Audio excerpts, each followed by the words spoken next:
Good evening.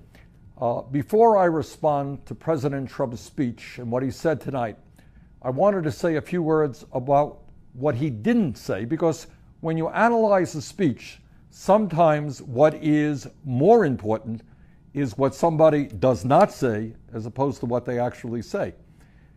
Some examples. At a time when over half of older Americans have no retirement savings, I did not hear President Trump say one word, not one word, about Social Security or Medicare. During the campaign, as we all remember, President Trump promised over and over and over again that he would not cut Social Security, Medicare, or Medicaid. It was a cornerstone of his campaign.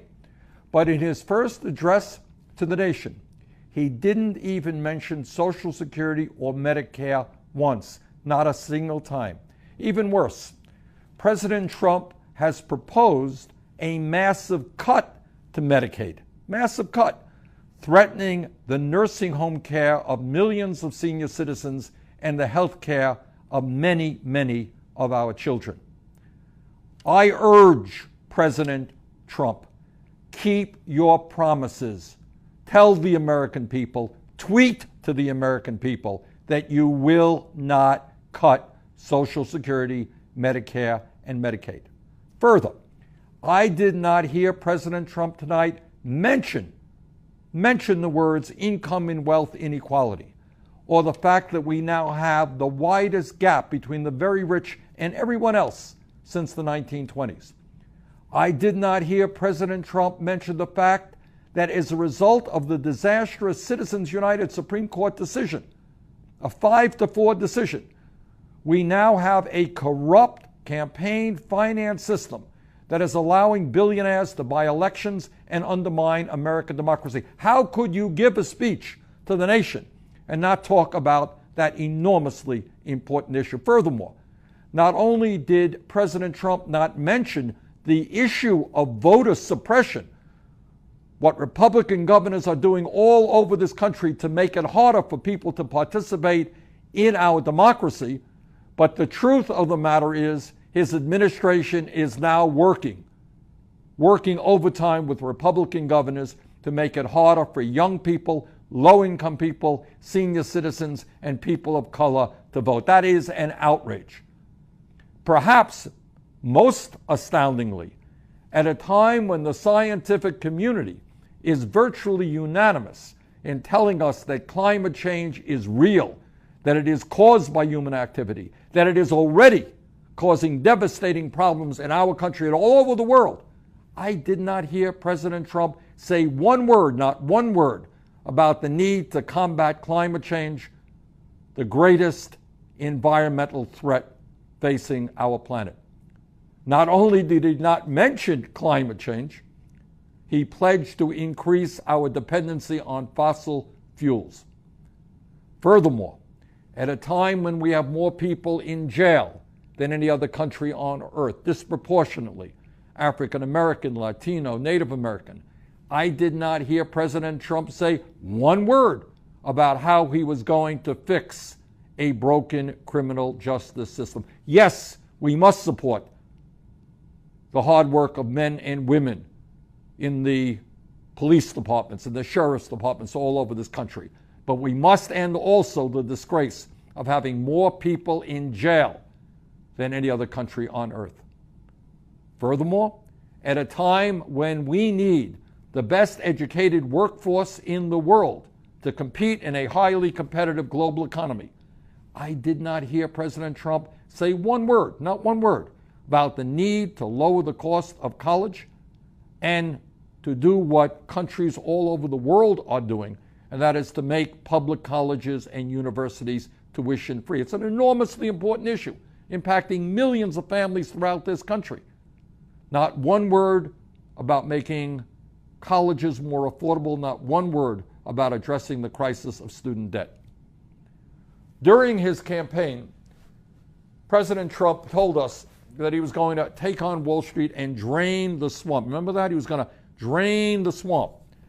Well, the swamp, big time, is now in his administration, which has more millionaires and billionaires than any presidential administration in history. Amazingly enough, for somebody who was going to drain the swamp, who was going to take on Wall Street, his chief economic advisor, Gary Cohn, is the former president of Goldman Sachs, one of the major financial institutions that paid billions of dollars in fines for their illegal activity. That's really draining the swamp. Needless to say, I did not hear President Trump say one word about another campaign promise that he made to the American people, and that was to reinstate the Glass-Steagall Act. Now, that's a little bit about what Trump did not say tonight.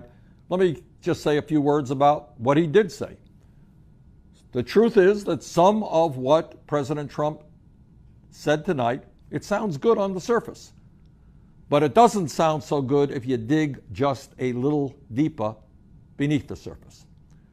President Trump told us that we need to invest $1 trillion in our infrastructure, in our crumbling infrastructure, to create millions of new jobs. And you know what? He is absolutely right. That's something that I have been working on for years. But the specifics of the financing plan that he has provided us so far are absolutely wrong. We cannot rebuild our infrastructure by providing billions of dollars in tax breaks to Wall Street and large corporations.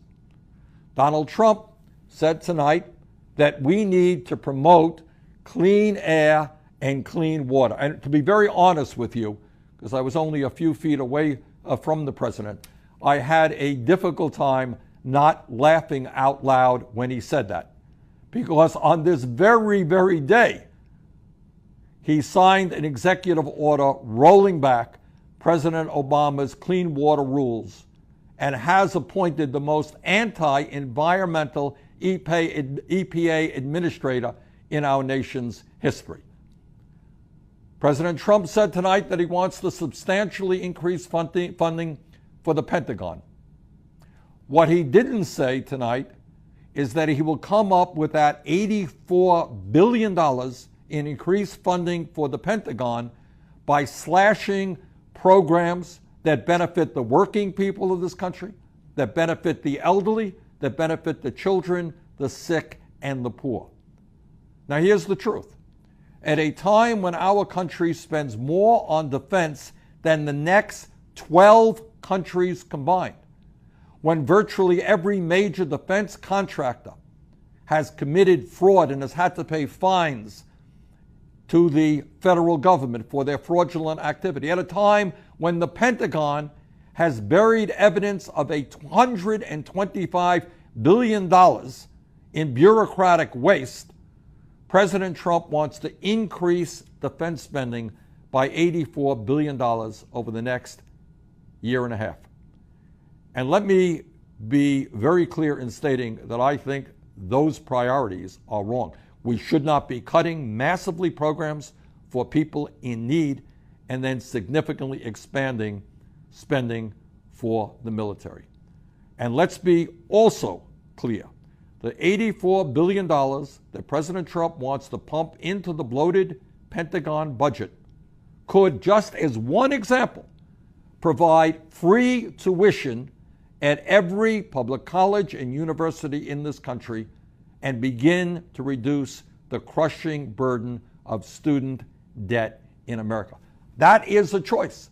Do we add another $80+ billion to the Pentagon, or do we allow every qualified young American the ability to go to college tuition-free in a public college and university and substantially reduce student debt? I think the choice is clear. I think we do not need to greatly increase Pentagon spending.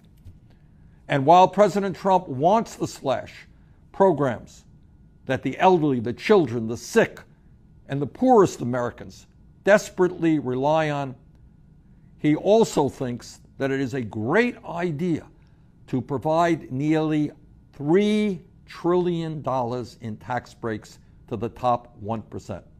Middle class shrinking, 43 million people living in poverty, the rich doing phenomenally well, and Donald Trump wants to provide $3 trillion in tax breaks for the people on top. That is an outrage.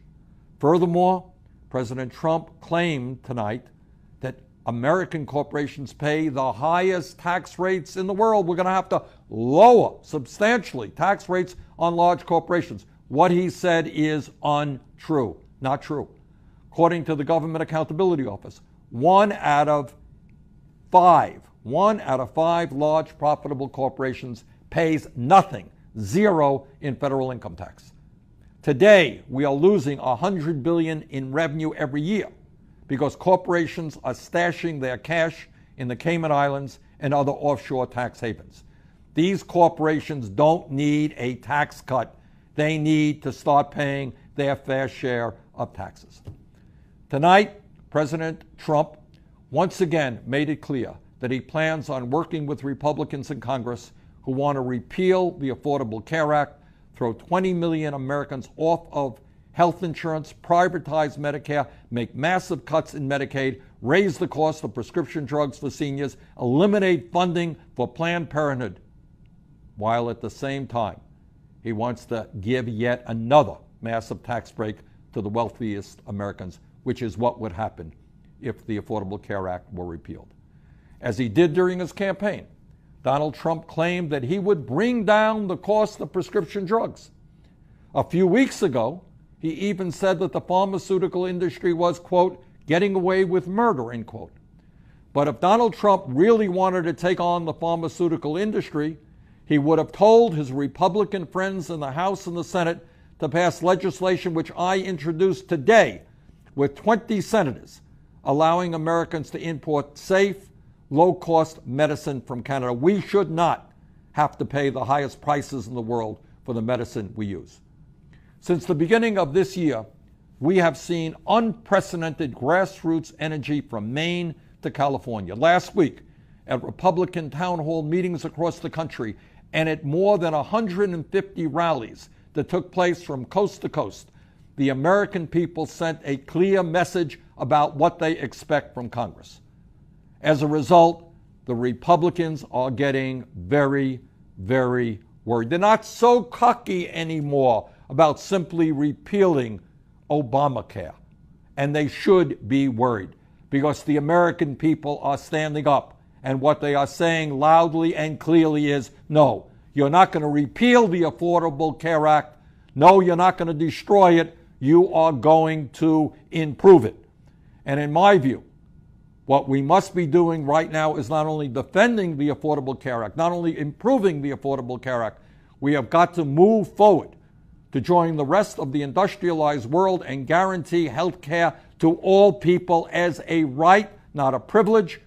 We must go forward towards a Medicare for all single-payer program.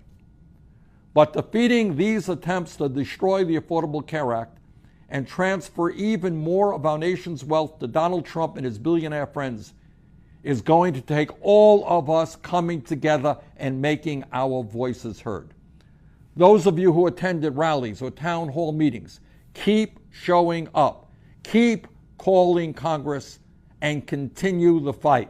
The Republicans are now on the defensive, and we've got to continue to push them back. Those of you who haven't taken action yet, we need your voices. We need your action. Only together, when millions of people stand up and fight for economic justice, for social justice, for racial justice, for environmental justice, only then can we create the political revolution that will turn this country around. Thank you all, and have a great evening.